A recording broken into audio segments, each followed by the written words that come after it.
Kimuge. We'll find out. I've seen your comment about today's webinar not being available on the PPB portal. We'll find out more from the team in pharmacy, what exactly happened or whether there's a delay in that happening. But thank you for alerting us about that.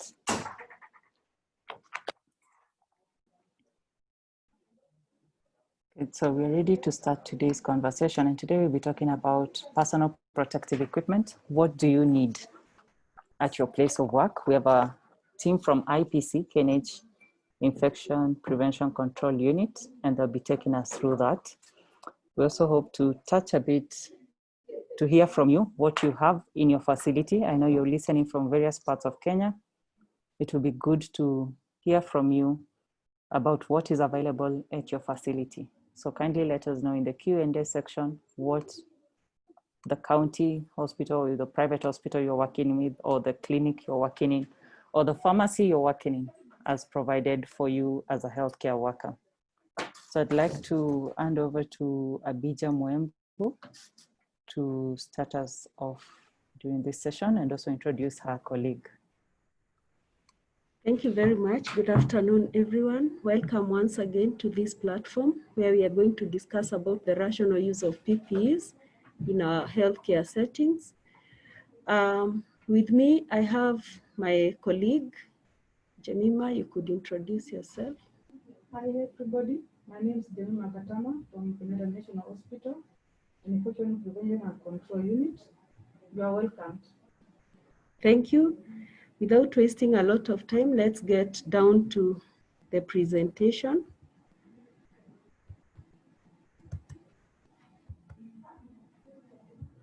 So the goal of this presentation is to ensure that all of us, the healthcare workers, are safe as we work in our environments by use of the personal protective equipment appropriately. The objective of this presentation is to provide guidance on the selection and the use of the personal protective equipment in our healthcare settings. And secondly, is we need to prevent contamination through safe donning and doffing.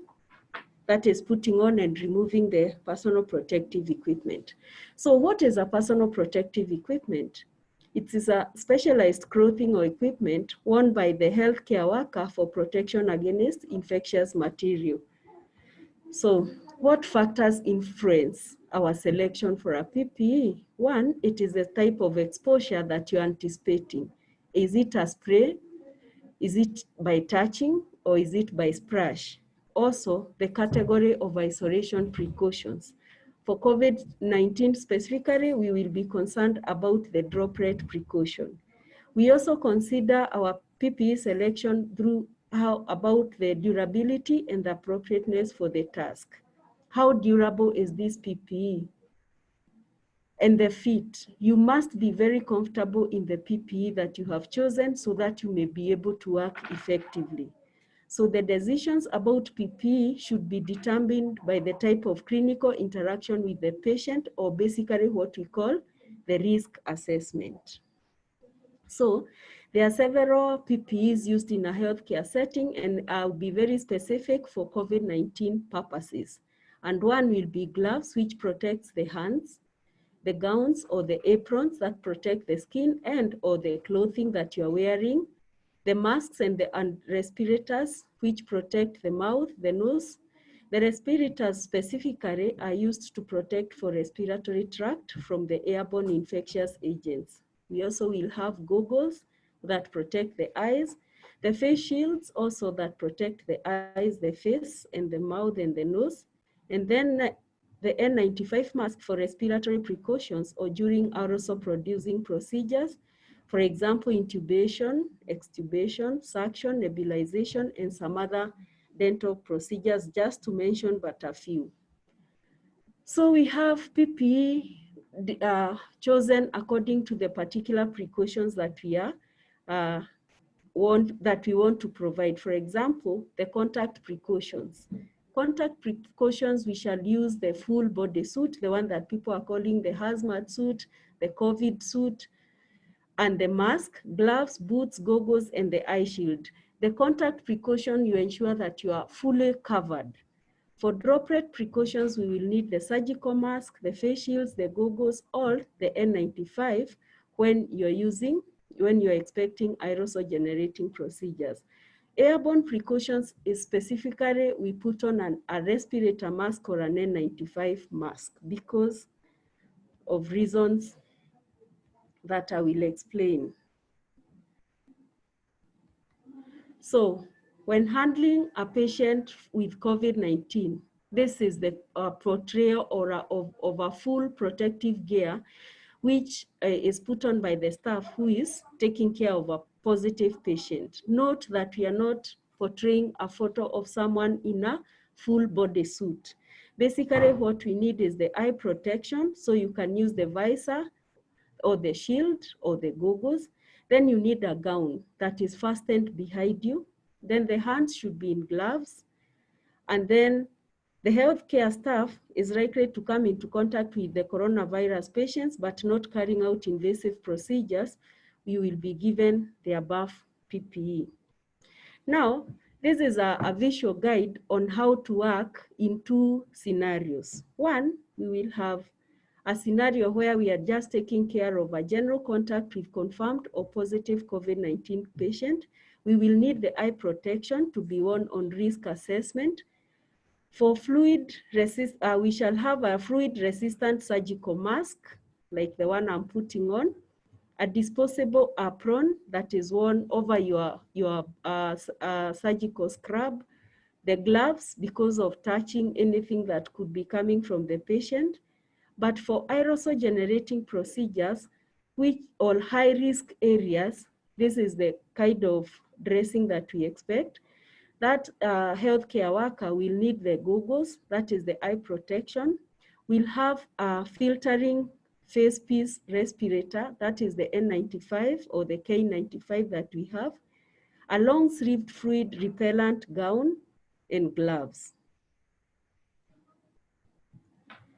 So let me go straight to how to safely wear, that is don or use and doff the personal protective equipment. But before then, I need us to consider a few key points about the personal protective equipment. Every time you must don before contact with the patient. That is generally before entering the room where the patient is. That is why in an ideal infectious disease unit, we will have a donning area where you put on all your PPEs, ensure the fit is well and they are appropriate and you are comfortable in them. Then whenever you use your PPE, you should use them carefully not to spread contaminations. Once you are donned in your PPE, please avoid touching surfaces. Just go do what you had planned to do in your PPE. After use, remove and discard carefully, either at the doorway or immediately outside patient room. And then the respirator or the surgical mask should be removed at the end, outside there. Perform hard hygiene immediately. These are key points to remember about the PPE.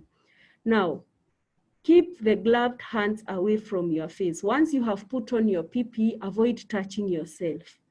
Avoid touching or adjusting other PPE. So at the donning area, you should ensure your feet very well. Remove gloves if they become torn. As soon as you realize the gloves are torn, remove them, perform hard hygiene, and then you don into new gloves. So how do we don a gown? Select an appropriate type and a size. In this case, we are talking of a surgical enhanced gown. Enhancement means that it is waterproof from the front side. So select an appropriate type and size. Opening is in the back, secure at the neck and the waist like it is portrayed on that picture. How do you don a surgical mask? Press over your nose, mouth, and chin. Fit flexible nose piece. You notice that our surgical mask has a flexible nose piece over the nose bridge. This is meant to make it sit properly, following the shape and the size of your nose. Secure on the head with the ties or elastic. Notice the tie, one tie, the lower tie goes around your neck and the upper ties goes above your ears on top of your head. Secure on the head with ties or elastic and adjust the feet. Avoid crisscrossing the ties because that way you create some spaces in between the mask, and this way you may not be able to breathe in filtered air. How to don a particulate respirator mask. This is the N95. Select a fit-tested respirator, press over the nose, mouth, and chin.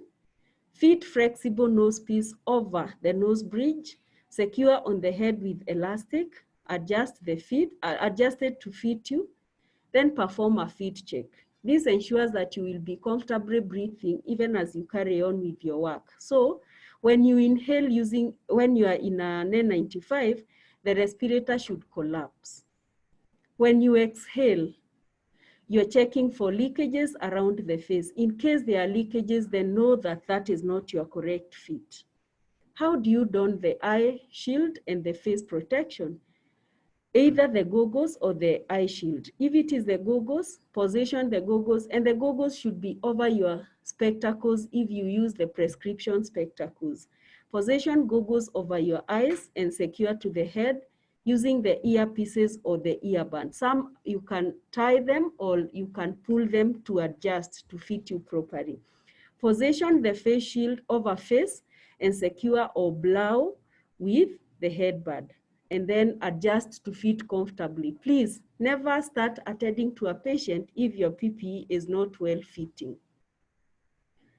So basically that's all about how you prepare to go into the patient care areas. And so you go in, take care of the patient, and once you're done with the procedures that you had gone to perform, then you can safely move from that patient bed and now prepare to doff the PPEs, because as soon as you finish your procedure, you should doff the PPE.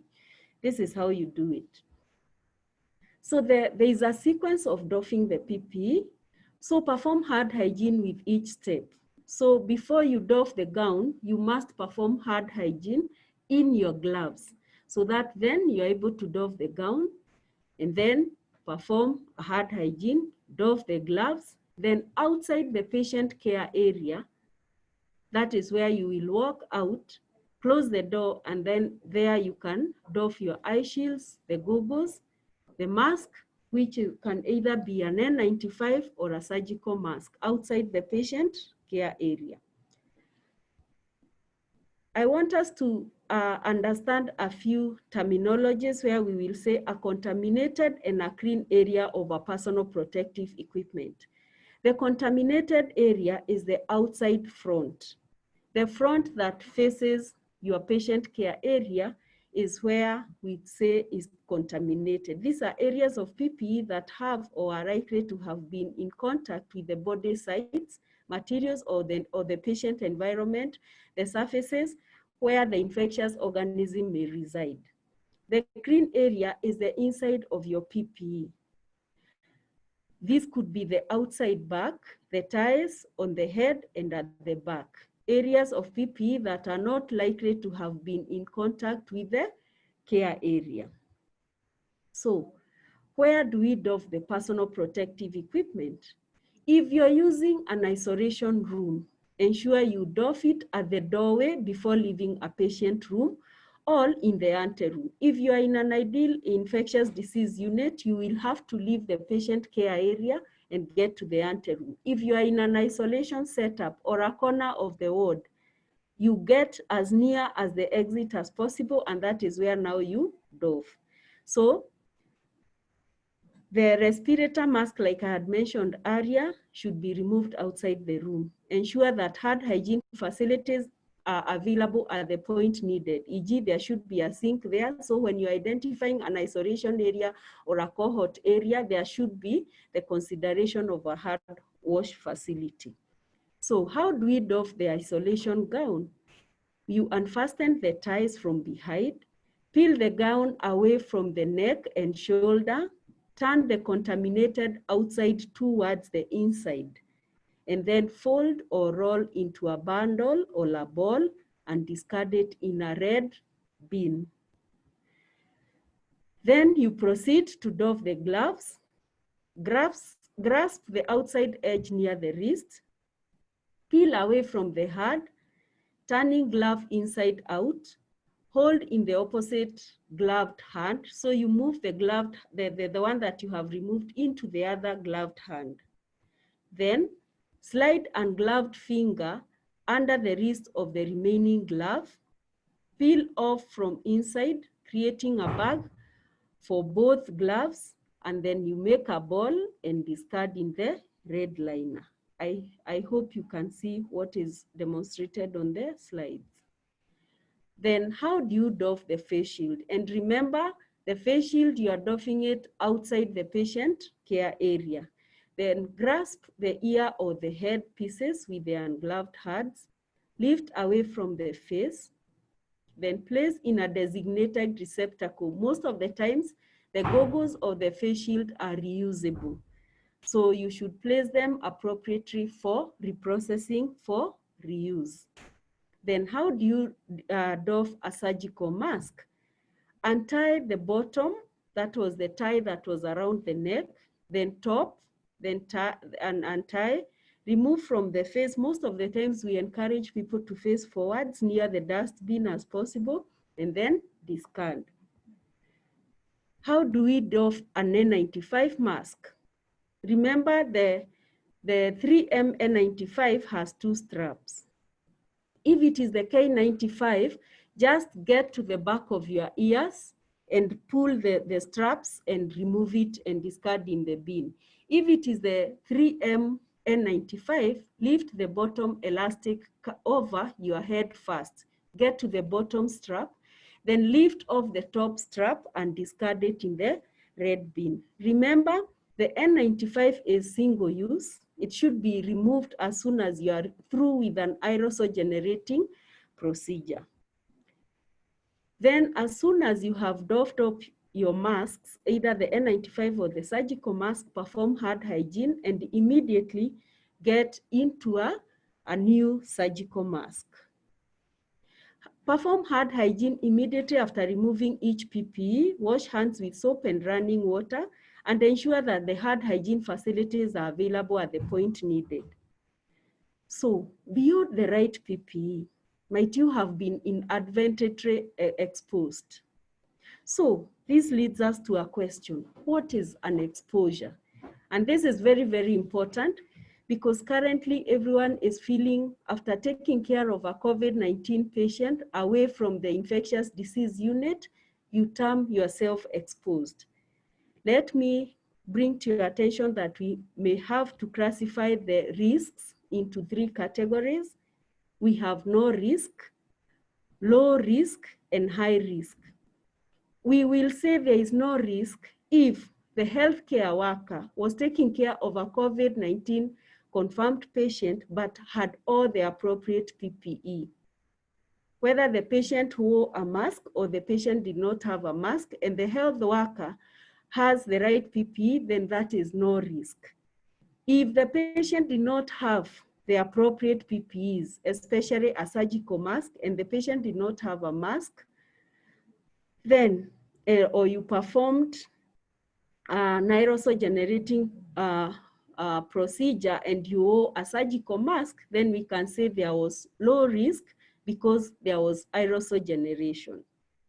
Now, the high risk healthcare worker who should now start thinking of being checked for COVID-19 is the one who will take care of a patient who has no mask or is coughing actively and you have no surgical mask or eye protection, or you performed aerosol generating procedures without an N95 and without an eye protection. So when you are under high risk, you deserve to go for quarantine and further investigations.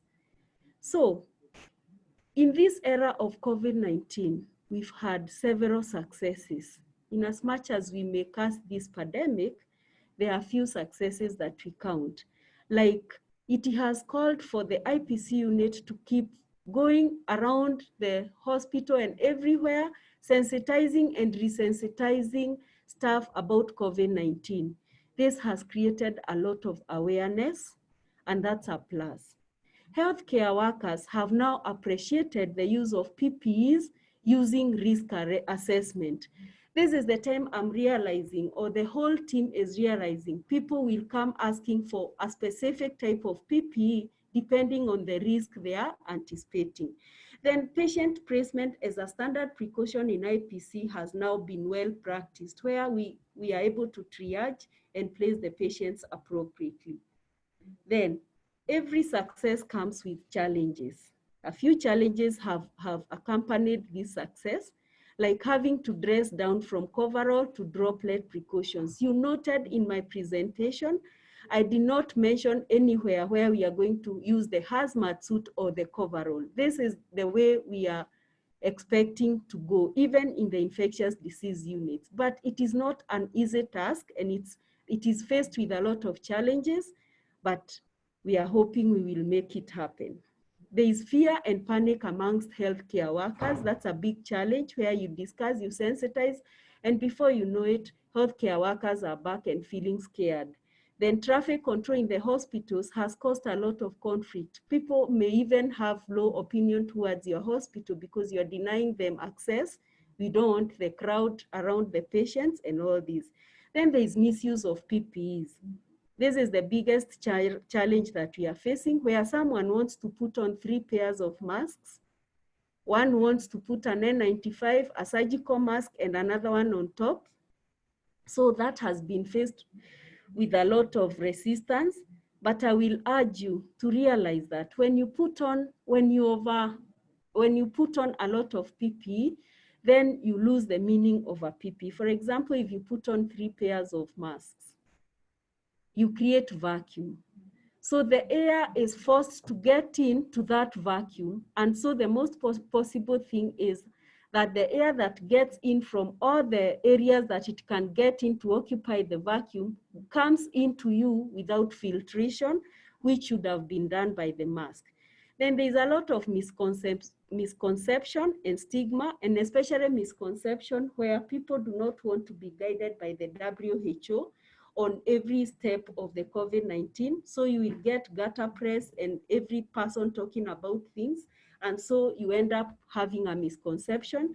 Then there is stigmatization, where you feel like if staff who have taken care of patients in the isolation units should not join you in the usual working places.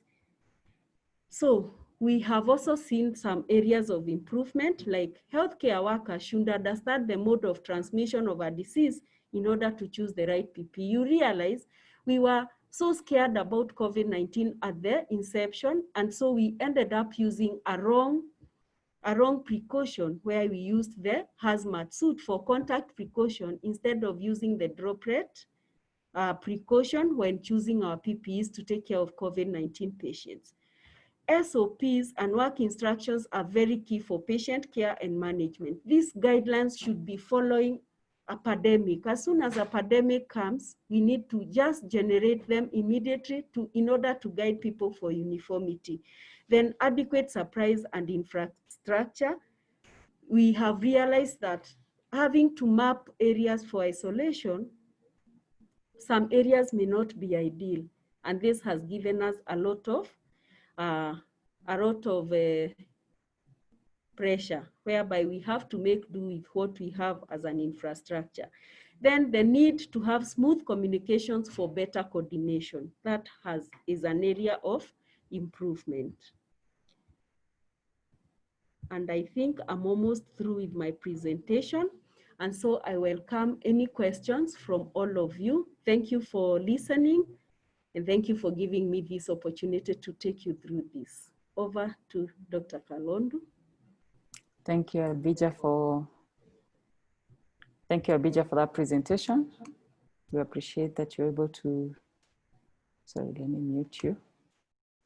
We appreciate that you're able to take time and come and talk us through PPE use, rational use of PPE once more, even as the country opens up. And I can see Dr. Rosa Chemwei is part of the panelists. So I think before I go to the Q&A section, I'd like to ask Dr. Chemwei and probably Dr. Maritim, if possible, Last week, we saw a publication by the Health Economics Research Unit, I think in collaboration with Cambridge Wellcome Trust. And the topic was, what does it cost to treat a COVID-19 patient in Kenya? It was published in July 2020. It's a policy brief. And one of the key things that came out very clearly from that publication is that PPE cost accounts for approximately 65% of the total patient cost. PPE cost is more than the covered cost of a patient admitted in a facility. It's more than the accommodation, pharmaceutical and non-pharmaceutical interventions, the diagnostics, all combined together. So my question to Dr. Rosa Chemwei and Dr. Mariti is, how affordable, even as Abija has taken us through a great discussion telling us what we need to use, how affordable is it? We'd also love to hear from the counties. What do you have at your disposal, at your facility? What do you have there? Is it affordable? So Dr. Chemwei.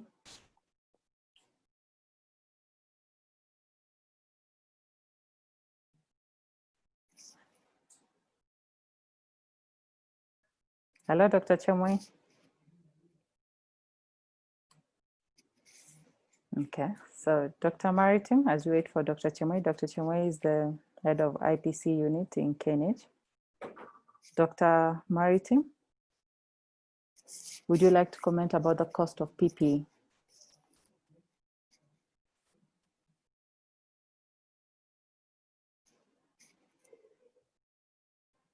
Okay, we seem not to have both available, so I'll just throw it back to Katama, who's the lead coordinator, to briefly tell us about cost of PPE in Kenya.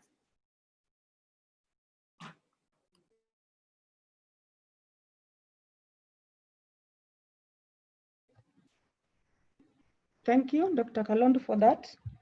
What I can talk about the cost of PPE is that you discover that once you wear a PPE to nurse a patient with an infectious disease, you have to remove it or doff immediately after use. So imagine you have like 3 patients and you are going to don, as Muembu has really explained to us.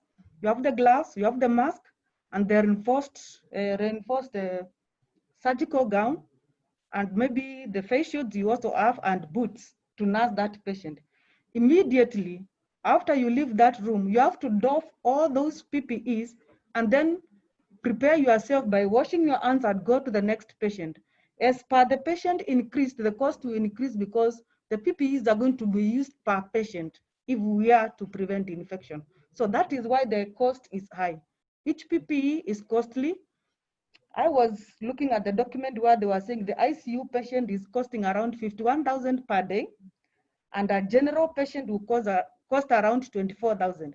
This is because of the PPEs per patient, and then the other items which are also itemized when it comes to a critical care patient, like oxygen, the staffing, and the bed.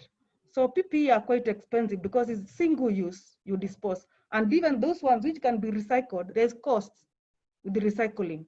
Like you are going to sterilize for our next use. That is another added cost and manpower. So they are quite expensive.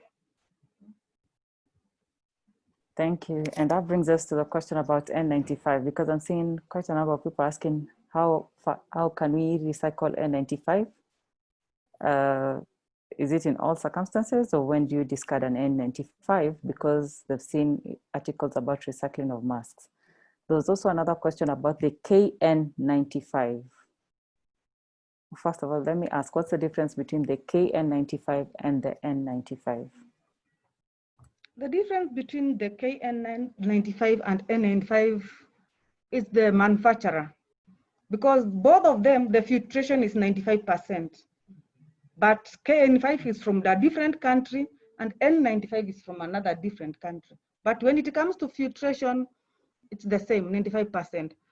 The other difference is the shape and the fitting. That could only be the difference. But when it comes to filtration, it's the same, 95%. Thank you, Katama, for that. Maybe I can comment about sterilization, because we are being told, or we are being advised by WHO to have extended use up to 8 hours, opposed to what we were doing before. And for sterilization, one can use UV light or iodine peroxide sterilizer. And we are seeing that you can do it up to 4 to 6 times for the N95. And then you just discuss it because the filtration may be interfered if you continue more than that. So there are options of sterilization, but if the cost could allow, one can do a single use. But with extended use, we are being advised to sterilize. And remember, when it comes to sterilization, you have to consider the packaging and also the handling as you doff the N95, not to touch the outside side, which is contaminated, and then performing hand hygiene. That strategy has to be put in well when you are going to start sterilization. Thank you. Abija, thank you for the presentation. Somebody's asking, do you recommend the use of head covers? And if yes, for which patients? That's from Mary Mwacharo. Sorry, could you repeat the question? Mary is asking whether you recommend the use of head covers. Head covers. Yes, thank you very much for that question. I would recommend the use of head covers for healthcare workers, especially now when we have like ladies who have hair that they don't keep washing every time. And you are taking care of patients in a patient surrounding. So I would recommend that you use a head cover. And again, I said you do a risk assessment. You need to choose your PPE guided by the risk that you're anticipating. So I may not expect to find everyone in this era of COVID pandemic walking around in a head cover in the hospital. Please use the guide of the risk assessment. Thank you.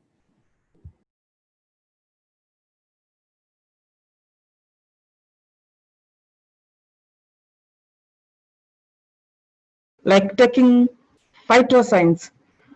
Somehow what we are saying is that we need to have risk assessment. Even when we are going to take our vital signs, do we need the gloves or we don't need them? The rule of the glove is that you have to sanitize your hands before the gloves and after. So in case you do your risk assessment to that patient, you're going to take the vital signs and you need to use the glove. Remember, you have to change it after every patient. You don't recycle the gloves in between the patients. One thing I'll tell you, a glove may give you a fake protection. That is, if you don't doff or if you don't remove in between each patient procedure. If you don't remove, it may give you the chance of contaminating the environment or the writing materials or even yourself. So remember, you do your risk assessment. If you are to don the glove, after that patient, you doff, wash your hands before the next patient. Thank you, Katama, for that. And I'd like to just ask about your opinion or views concerning Kenyans who are wearing gloves out there. When you go to some supermarkets, they give you gloves. When you go to some shops, they give the general public gloves. Probably they're thinking it's for safety issues, so that as you touch the vegetables, as you touch the unga in the shelves, you're not shedding or leaving anything. So what is your advice to the general public as they wear gloves out there? My general advice is that it's better for one to sanitize their hands or use the sanitizer than touching different environments while wearing the gloves. Like you've come from touching the clothes, you touch the vegetables, you go and contaminate another service. You can even contaminate the vegetables. But when with your bare hands and you've sanitized, it's clean, it's better that way. Remember, the glove will carry dirt from tables, from the doorknobs, from the toilet doors, and then you go and touch the vegetables, you'll be contaminating them. What is in the cereal part, it's not what is in the vegetable. So we need to divide that. But you see, when you are wearing the gloves, you feel protected, so you can touch everywhere. By the end of it, you contaminate everywhere again. If you are using your bare hands, like in a general public area, it's easy to sanitize your hands. But when you're with the gloves, you don't sanitize. So you keep on contaminating the same services. And then another person will come with bare hands and contaminate the same services. So it's better bare hands, then you sanitize after every one station. From the cereals, I will sanitize, then go to the vegetables, not to contaminate the vegetables. Thank you. Okay, thank you, Katara, for that response. And I hope we're all hearing from the experts that the gloves might put us more at risk. So it is best if we sanitize in between.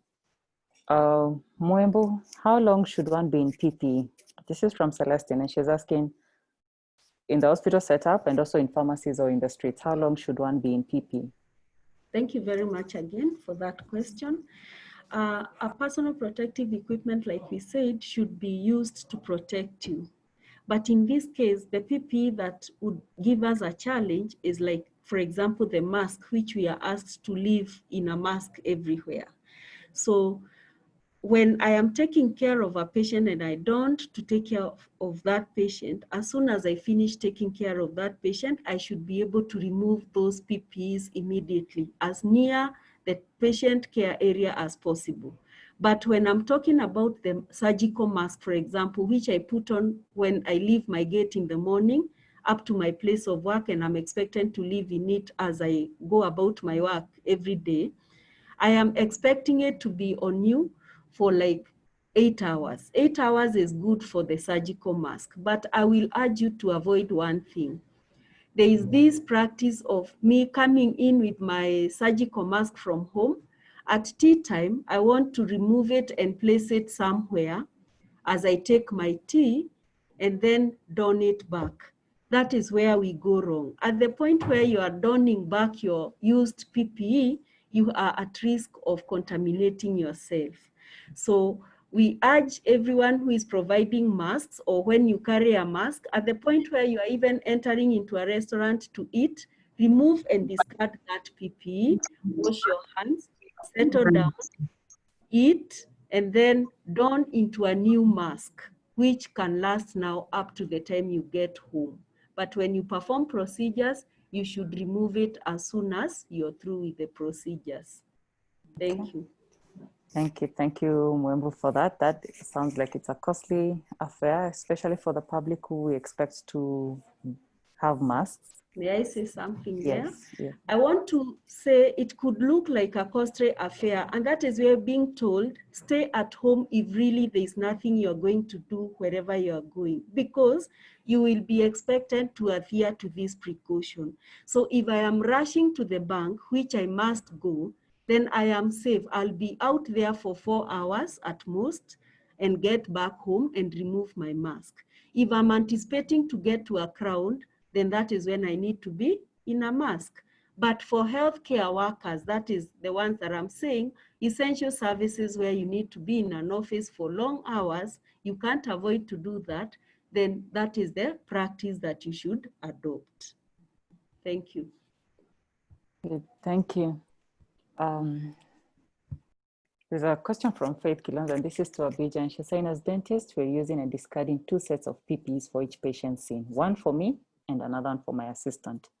This is a costly affair over and above the already expensive dental care. We cannot transfer this cost to the patient in full. Is there any reprieve for dental practitioners, even in private practice? We hear of PPEs being provided by the government. Can this trickle down to us? Faith, Abija, and Katara might not be able to answer about government issues, but maybe they can advise you on what PPE to also have at your clinic. At the same time, there's still also another question or a comment from Dr. Ogonga, and he's saying the issue of cost of PPE should be addressed by the government. The private sector are likely to avoid taking care of patients, especially when you add the cost of testing for COVID. So we can see cost is quite an issue, and it's something that we cannot avoid. It's a conversation we need to have. Who bears the cost for this PPE at the facility? For Faith, who has a private practice, while she has the PPE for her staff, who bears the cost of that PPE? In a public facility, you might find it's a bit easier and favorable for the patient. But in private sector, the story might be a bit different. We cannot comment much about that, but we'd love to hear your views. If you're in private sector, We'd love to hear your views about cost of PPE in the private sector. There's a comment about N95 and somebody saying it seems to be a very poor fit when compared to N95. How do you deal with this, considering there's no fit testing in our setup? So how can one test for themselves the patency or the effectiveness of this? So I want to comment about the PPE, especially for aerosol generating procedures, which is the most appropriate PPE, especially for dental procedures, because most of the dental procedures are aerosol. And here we are talking of an eye shield, an N95, a respirator mask, okay, which may be expensive. We are saying that is the right PPE and we shall not have a shortcut for that. But again, in this pandemic, we are saying it is upon us to prioritize the cases that we are seeing. Is it a case that can hold on, or is it a case that you need to take care of? So that is why even in our clinics currently, we are reducing the numbers by setting up the priority patients. So because we are in consideration of the cost of the PPE. So at this time, look at the procedure that you're about to do and the cost of the PPE, then decide, is there an alternative management for this patient? I am not advocating for you ignoring the patients, but look for alternatives that can still help the patient. But if you must get to do the procedure, you have no alternative but to protect yourself. Thank you. Thomas, you're asking whether we should discard PPE in the general wards, whether you can use one PPE for several patients. There's that question. And also Dr. Roslyn Kinude is asking about masks, use of masks throughout the day. So if we said we discard one at tea time, at lunch break, and then when leaving work, how many masks have we used? There's also the question about pharmacy from Ann Kamba, and she's saying, what would you say about the use of masks and gloves in pharmacy worn by the staff? Katama, would you like to respond to those? Yes, thank you for that question about using the mask at the pharmacy area. I'll go back to risk exposure. Like in the pharmacy area, you may have a procedure which is not generating aerosols or even splats. So your mask may last longer than somebody who is on a patient site and doing procedures on the patient side, which may even at times according to risk exposure or risk assessment, the one at the bedside may remove the mask after one patient or after a longer time. The one in the pharmacy can even use that mask for 8 hours comfortably. But where you are interviewing a patient less than 1 meter, I would advise you also add a face shield because you are communicating and maybe splats could be there. But what we are insisting again nowadays, because of the COVID-19, we need also the patient to wear the mask, the face mask. So in the pharmacy, it's different from the ward setup. But all the same, if you're going to communicate with a patient less than 1 meter, please use your face shield. Where you can afford more than 1 meter, you can use your face mask for a longer period, like 8 hours. There was a question about to change your PPEs in between the patients in the same ward. I would say yes. If you know that you're going to do a procedure which is generating aerosols, you need to change. Or whereby you have a splat like watery, bathing a patient, you need to change. Alternatively, you need to have a plastic apron on top of your gown, such that you change the plastic apron, change your gloves, and then you wash your hands and proceed to the next patient. So that should be considered. Otherwise, we will not prevent osteoacquired infection if we don't change our PPEs in between the patients where necessary. Thank you. Thank you for that, Katama. There's a comment from Elijah and he's saying, kindly make a comparison between PPE locally made and imported ones, and if there are things to consider so that we could advise the client how to take personal measures as they buy for personal use in public. Elijah, thank you for that recommendation. We will see whether there's a team that has worked on that, done extensive research in that area, then we'll find ways of bringing them to advise you or to take you through that. So is there a protocol for testing for efficacy of PPE, Katama? Yes, it is there, even from the ministry, and this is what is being used to test our PPEs, especially the ones which are now locally being made here. I know the other day, you know, that we have several companies now making our PPEs here, which are good quality, and there is also the protocol for testing them. Even from CABs, we have protocols. Yes. Thank you. So, Ella Mutwa, you're asking about K95 and N95. The team had already explained that. Let's say about that, but there's a question about reuse of N95 and K95. Somebody is saying, is it okay to reuse K95 mask for 21 days while working in the general ward? How often should one? Yes. Thank you very much for that concern. Again, I want to re-emphasize that every PPE is single use. And the one that needs to be reused should be processed before reuse. So you will not be safe by saying that you're going to cover your N95 for reuse with a surgical mask. But like we have said, there is a new technology that is helping us to re-sterilize. But I don't think many hospitals may be having that technology. So for now, that is why we are saying, for example, the expensive PPE like the N95, we use it just for the aerosol generating procedures, because then we will be allowed to discard it. And I will let you know that N95 is specifically for airborne precaution.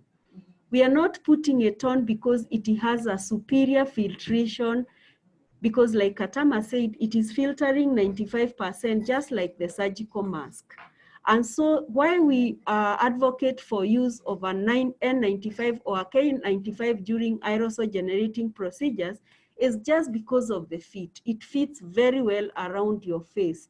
And so because they are splashes, then we will be able to trap them before they get to you. And so considering the splashes that were expected, that was risk assessment, you will only be safe to discard it as soon as you finish using it. May I also respond to a question that I'm seeing about the use of cloth masks? I see someone who is concerned, and in Kenyatta here, we are encouraging all our staff, especially at the triage points, and especially you come across a patient who is coughing and sneezing, that is a suspected case in the triage area. We urge you to ask that patient to remove that cloth mask, because we may not have the test, that efficacy test to ascertain that the cloth mask is filtering 100%. So we ask the people at the triage areas, when you get a suspect, let them fit in the right surgical mask, and then you proceed taking care of that patient. That is source protection.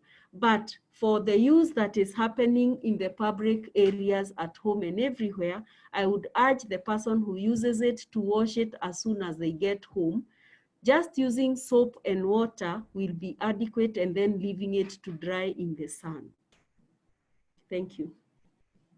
Thank you very much for that, Mwembu. Can we wear surgical masks over the N95 now that or the K95, now that we don't have quite a lot in some of the facilities? Would you advise the participants to have their surgical masks double masking in this case?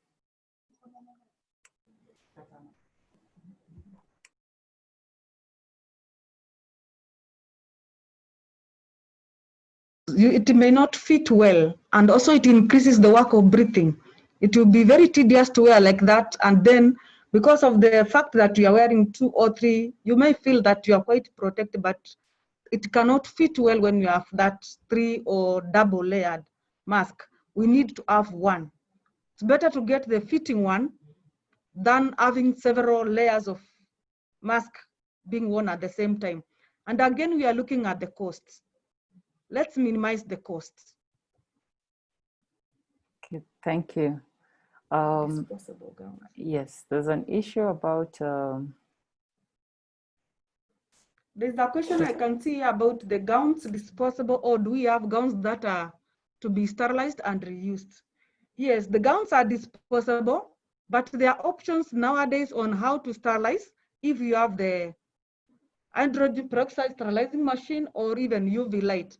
The issue of not disposing your disposable gown, it's contamination of the services and the environment. How do you store it? How do you wear it the following day? So that will also facilitate contamination on the environment and maybe give chance of exposure. So if it's disposable, dispose, unless we have a criteria of re-sterilizing before use.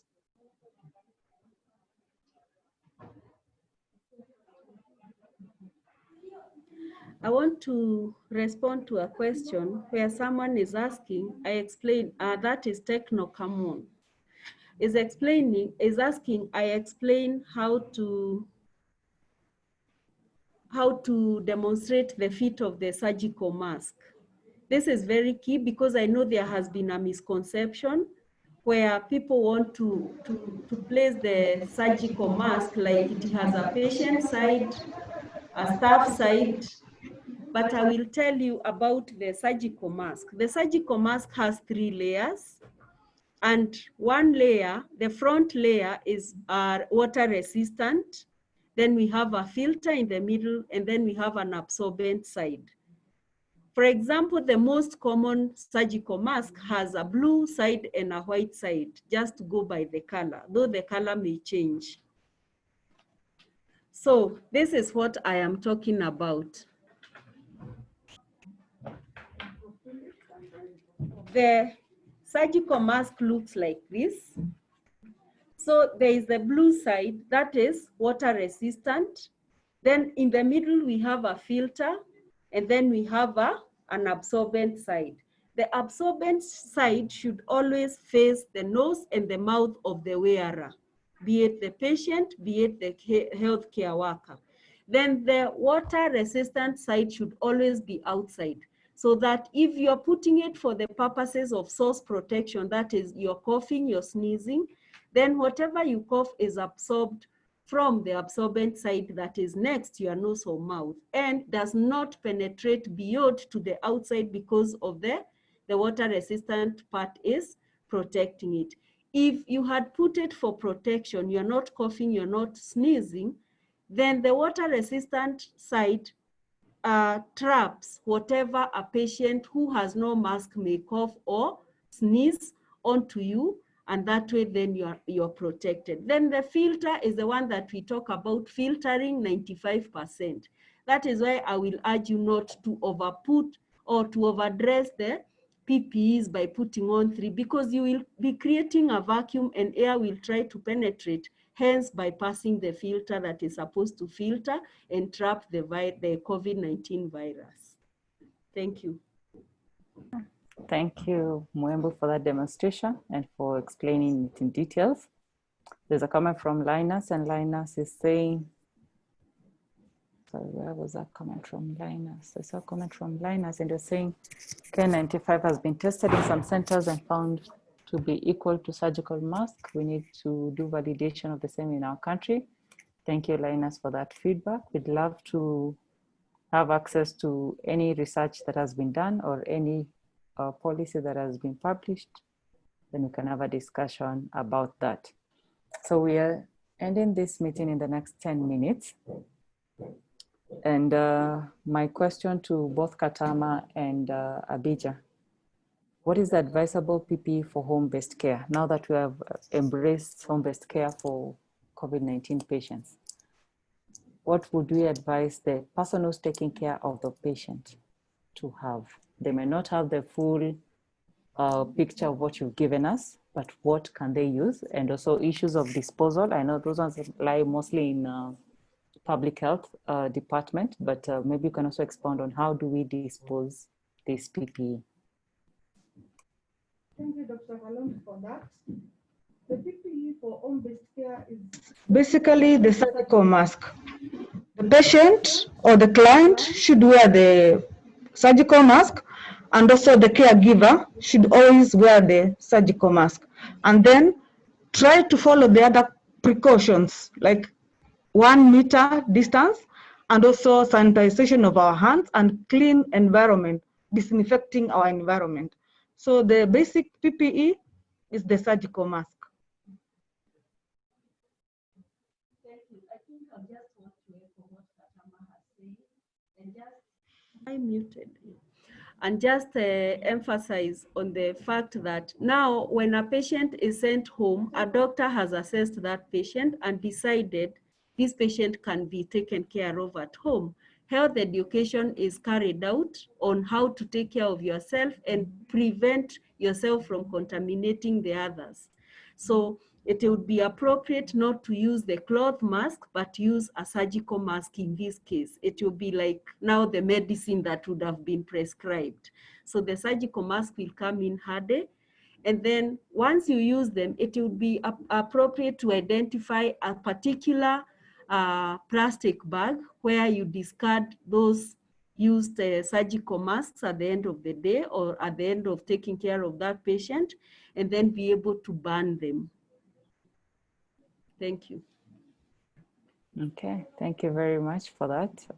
We hear you, and as we embrace home-based care, we are learning how to take care of those patients. So anyone who's raised their hand, let me just allow you to talk. You can ask a question or two or give a comment as we end the session. I'm also seeing a comment from Mulago, from Dr. Wilberforce. Kindly unmute yourself if you've raised your hand and I've allowed you to talk. Kindly unmute yourself and ask your question. I'm seeing a comment from Dr. Wilberforce Cabwero from Mulago National Referral Hospital. And he's asking, suppose you run out of stock of N95 and KN95 and you have a huge number of patients. Let me assume Dr. Wilberforce is talking about patients under investigation or persons under investigation and confirmed patients, confirmed COVID-19 patients, and you're unable to sterilize. How do you provide service at this level? Thank you, Dr. for that.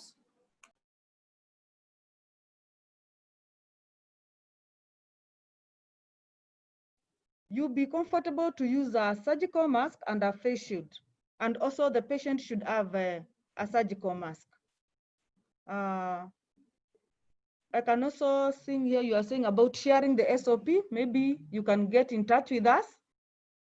After this, we can share with you. So a surgical mask and a face shield will be adequate to take care of that patient. Okay, thank you. Dr. Wilberforce, I'll just send you the email address where you can send KNH research and to be able to get to Katama and Abidjan. And you can have a further discussion about PPE use with them. Somebody is saying to cut down on the cost of PPE, can one wash the coverall and reuse it while changing the surgical gown per patient? Should we wash these things? Do we want to go to wash them? No, unless sterilization. We may not recommend washing, but sterilization before use. But we may not even be in need of a coverall for COVID-19. The surgical mask, the face shield is enough for you. Then the other PPE should be able to help you depending on the risk assessment that you're doing. So actually when I say that we need to dress down from the coverall, the hazmat, because we have realized that we have used in the past the contact precaution instead of the droplet precaution. Okay, thank you very much. I'd like to end this session at this point and thank Abidjan and Katama for finding time and for coming to remind us again of what we need as frontline workers, frontline healthcare workers, what we need at our service points. Thank you very much. Maybe you can give us your final comment as we end the session. Thank you, Dr. Kalondu. What I can tell my colleagues is that we need to take care of ourselves. Let's ensure that we wear our mask to fit well covering both the nose and the mouth, and especially at the tea time when colleagues are taking tea, because we are avoiding exposure by any chance. Let's use our PPEs correctly and always talk to our patients as we nurse them. And we should also insist our patients also to wear their surgical mask. And hygiene is very key. Remember, this is droplet contact. We need to sanitize our hands and keep our environment clean. Thank you and welcome.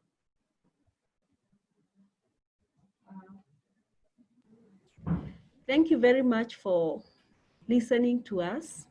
Thank you for this sharing. I hope whatever we have discussed is going to help us allay the anxieties, the panic, and the fear. Let us always ensure that we have the right PPEs for use. Let us avoid misuse of PPEs. Again, I urge all of us to be each other's keeper. Let us not say that I know so-and-so, so this person may not have COVID, and so we can sit around without the masks and chat and everything. Let us maintain the standard precautions that we have been urged to do, and that way we will be able to win this battle. Thank you. Thank you, Abija and Katama, for once again reminding us to be our brothers and sisters keepers. One final question to the team, and it's about healthcare worker risk. You gave us a very good explanation about risk assessment and the types of risks. So in KNH, for example, how many healthcare workers, might you be having statistics of how many healthcare workers have been exposed? They may not have been confirmed, but they had their PPE, but they've been exposed despite having the correct PPE. Because I know the hospital is providing correct PPE, it's just probably a bit of laxity here and there. And culture and habits, that our personal habits, we go for tea break, and as you've said, we put our masks down. We go for lunch break, we greet our friends in the changing room without considering the correct guidelines, as you've all along insisted and told us. So how many healthcare workers have been exposed? Okay, we may not have a definitive number, but for sure I will tell you we are having health workers who are already confirmed COVID-19. And being from the IPC unit, we have tried to find out what level or what may have led to this. And I will almost tell you that except one healthcare worker who literally got into the patient care area without the surgical mask, and the other preferred PPEs who got confirmed, I can almost say that the other health workers who we have come across may be getting it from the community, not really from the patients. I would urge us as healthcare workers to avoid blaming patients for infections that we get, because like a certain scenario, we had staff turning positive, but there was no patient in that ward who was positive for COVID-19. So this tells us squarely it is our culture, the way we are interacting with each other. Just what I have said, that I may assume I know Katama, I know Dr. Kalondu, so I may not even be in a PPE, I don't want to embrace the surgical mask, and so this leads to an exposure. And so just the simple surgical mask, all the staffs that have claimed to have been exposed or handled patients and they wore the surgical mask, a minimum, they all turned negative at the point where we tested them, having claimed that they are exposed. So let me encourage all of us once again, ensure that you are in your surgical mask, donate appropriately, do not fear, wash your hands, but also avoid assuming friends and colleagues, and our interactions should be as per the guidelines. Thank you. Good. Thank you for that clarification. So in summary, what Abija is saying, the hospital might be a bit safe for us as healthcare workers because we have the PPEs at our disposal, but also remember the environment that we're going to, the people we're interacting with. We also have to continue observing the IPC measures that we've always been told about. So sanitize, remember to wear your face mask in public, maintain social distance. And also, let's not assume that because we are seeing patients in our clinic or in a private facility, it is much safer. We really don't know what, and our patients also don't know what they have. So let's be careful. Let's prevent ourselves and protect ourselves. So that is the bottom line for today's presentation. As much as you've been told about PPE use in the hospital, also remember to take care of yourself outside the hospital environment. So thank you, Abija and Katama, for that presentation. We'd like to appreciate you once more. I'm seeing a few concerns about CPD for pharmacists. I will follow up with the team from pharmacy and see whether today's training was on the PPB portal. I've seen a comment from Peter. Earlier on, there was another comment from another gentleman still about the same. So we'll find out about that and see how you'll be able to get your CPD points. Yunus Muiti, you're asking about the link for registration for the webinar. We're using the same link. We use one link throughout the whole week. So the same link, you will still be able to access the webinars on Wednesday, on 9th and 10th of July. Okay, there's a question that has just come in, but this is more of an HR question. We will not address it. I'm sorry. I'm sorry about this, but let me just ask the question to the team to be thinking about it. Somebody saying, I'm concerned of a nurse in a private hospital who has nursed a COVID patient without complete PPE, and the HR denied the nurse quarantine for 14 days. How should such a healthcare worker go about it? I don't know whether, Katama, you want to talk about staff quarantine, or we can reserve it for another day.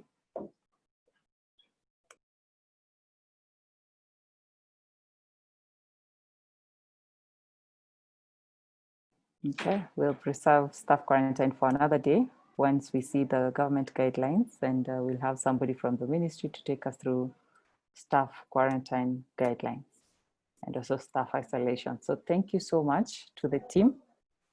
To the participants, I'd like to thank you for your active participation, and I really hope wherever you are, whichever county you're in, you have adequate and appropriate PPE. We can now see the cessation of movement has been lifted from tomorrow, so probably you might be expecting an influx. I don't know, but I hope you have the adequate PPE. Yes, Dr. Kamau, you can access this.